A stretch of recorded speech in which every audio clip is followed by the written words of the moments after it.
So you come from the UK. Are you a big fan of Dorian Yates? Have you been taken by him specifically? Obviously, you're training a lot more than maybe would be advocated by a true high intensity trainee, right? But is that someone that has inspired you to some extent with your training approach? Yep, 100%. Dorian was always one that I very much looked up to. And again, if you remember in the Blood and Guts DVD that came out, Dorian's training partner, Leroy Davis, and also Ant Bales, who's actually the owner of Ultraflex Durham, they are very much a couple of people that I very much look up to in terms of the training style of things. They're very low volume trainers, and that's really where I've been able to take that kind of mindset off. In terms of some ways that I do train, I've always favoured a bit of both. I prefer to get strong in high volume, strong in low volume, but things like throwing in intensifiers, that really intense approach of not focusing too much on that super perfect form, but being able to take a set really far and really past that failure marker, they're most definitely a few names that I look up to a lot.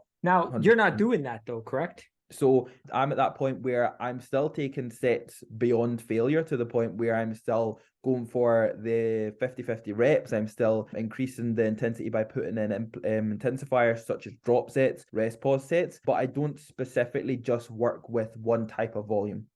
Because I've seen training footage. It's clear you're training extremely intense. To be able to recover and come back the next day and do something similar of that nature, even for something like arms, I'm sorry, it's just, it's still something to be, you scratch your head like, how is he recovering from that? Because I know everybody's recovery capacity is different. And then that goes back to maybe what you mentioned, where again, you're all in as far as sleep, you're eating, everything, right? But does it change during the